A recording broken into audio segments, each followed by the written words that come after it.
आपका स्वागत है हमारे चैनल में। आज हम जानेंगे गरुड़ पुराण के अध्याय 11 का वो रहस्य जो बताता है कि मोक्ष के बाद आत्मा की स्थिति क्या होती है। क्या मोक्ष के बाद सब खत्म हो जाता है या आत्मा एक नई दिव्य अवस्था में प्रवेश करती है?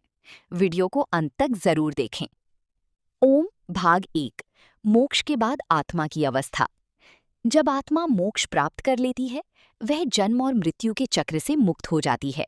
उसका कोई भौतिक शरीर नहीं रहता, वह शुद्ध चेतना और दिव्य ऊर्जा बन जाती है।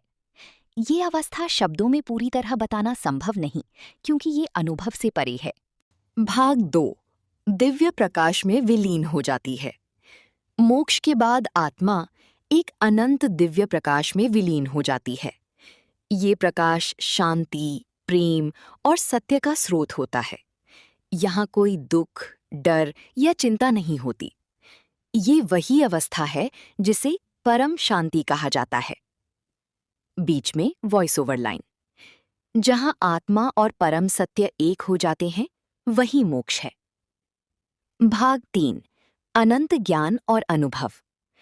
इस अवस्था में आत्मा संपूर्ण ज्ञान को प्राप्त करती है। उसे किसी चीज की कमी नहीं रहती।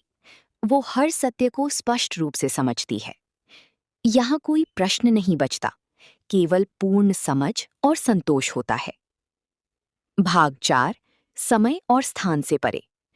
मोक्ष के बाद आत्मा समय और स्थान के बंधन से मुक्त हो जाती है। ना भूत, ना भविष्य, केवल वर्तमान। सब कुछ एक साथ अनुभव होता है। ये अवस्था मानव समझ से परे है।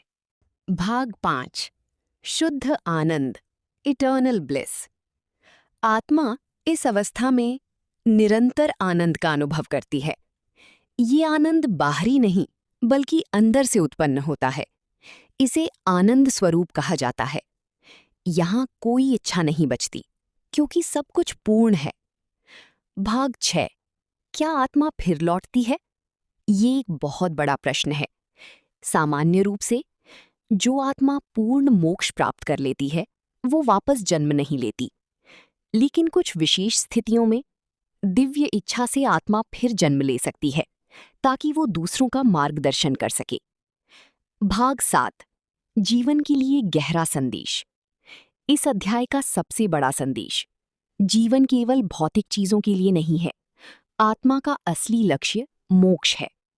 ज्ञान, भक्ति और अच्छे कर्म ही मार्ग हैं। हर इंसान के पास ये मौका है कि वो अपनी आत्मा को इस अवस्था तक पहुंचाए। क्लोजिंग, अंतिम संदेश। गरुड़ पुराण अध्याय 11 हमें ये सिखाता है कि मोक्ष अंत नहीं, बल्कि एक अनंत शुरुआत है, जहां आत्मा पूर्ण शांति, ज्ञान और आनंद को प्राप्त करती है। इसलिए जीवन में सही मार्ग अपनाएं, ताकि आपकी आत्मा भी उस दिव्य अवस्था तक पहुंच सके।